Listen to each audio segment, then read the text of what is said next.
Hello and welcome to Shakesyear. We are still working on King Richard II, and today we get to hear from Northumberland in Act 3, Scene 3. So yesterday, a lot of this stuff you should know by now if you've been paying attention to the rest of the show. Bolingbroke was banished, he has come back, he's got the French, and he's got a bunch of Englishmen with him because they're all upset that Richard took Bolingbroke's inheritance, which was John of Gaunt's money when John of Gaunt died, and took it to go fight sort of a needless war in Ireland. So Richard is not really in favor with the people. Henry Bolingbroke is in favor with the people, and at the moment we're outside Flint Castle, well, sort of like outside inside. King Richard is inside the castle, Bolingbroke is outside the castle. Bolingbroke claims that he just wants to come back and get his lands and titles back, and he has sent Northumberland with that message to King Richard. So Northumberland walks across the field, and yesterday King Richard greeted him by saying, if Henry will lay down his sword and swear allegiance to me, then everything's fine, otherwise I will decimate him. And Northumberland gets to deliver Bolingbroke's message by saying, the King of Heaven forbid our Lord the King should so with civil and uncivil arms be rushed upon.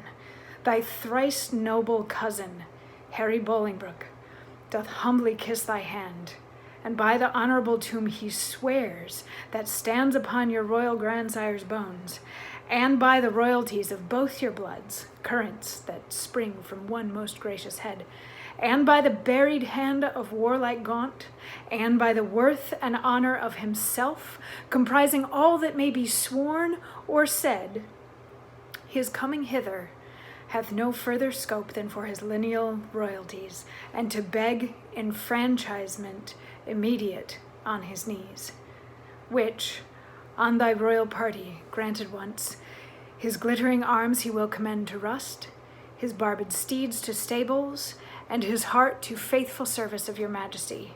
This swears he, as he is a prince, is just, and as I am a gentleman, I credit him. So, he's delivering the message that we already knew he was going to deliver. Bolingbroke swears by everything that he can possibly swear on that he has just come to claim his lands and titles that are rightfully his, and that as soon as those are granted, he's going to lay down his weapons and swear allegiance to the king. And he actually kind of already does swear allegiance to the king. You know, he starts out with Bolingbroke kneels and kisses the king's hand. So he starts with the humility and the Bolingbroke is supposedly going to be a loyal subject from here on out. And Richard being presented with this, see, this is the really funny part about this scene. Richard being presented with this realizes that it's a very legitimate ask and a decent ask. So he says, go back to Bolingbroke and tell him, yeah, if that's all he wants, we'll make peace with that. And as soon as Northumberland walks away, Richard kind of crumbles. He's there with O'Merle and I believe York. No, not York. Maybe the Bishop of Carlisle. Sorry, he's there with O'Merle and the Bishop of Carlisle, and he's like, "What did I just do? Like, I never thought that me having banished somebody would then have to take that back.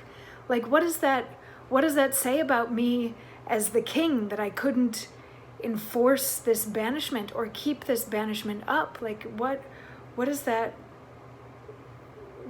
mean? What does that mean for my reign?" So at the end of Act 3, Scene 2, he was very distraught and feeling like he had no friends and like he'd lost. And in 3-3, when he goes out and presents himself, he's presenting with like a very strong front. But as soon as Northumberland walks away, we get to see that yet again, he's still very insecure and very unsure of himself and his position right now. And although he can see the logic in the scene that's unfolding in front of him, he doesn't know what the repercussions of it are going to be, and that kind of terrifies him. And I believe we get to dig a little bit more into that tomorrow. Let me just double check. I think so. I think tomorrow, yeah, tomorrow's kind of a gorgeous piece about all of the stuff that's going on in Richard's head right now. So I'll see you tomorrow when we get to dig into that. Mwah.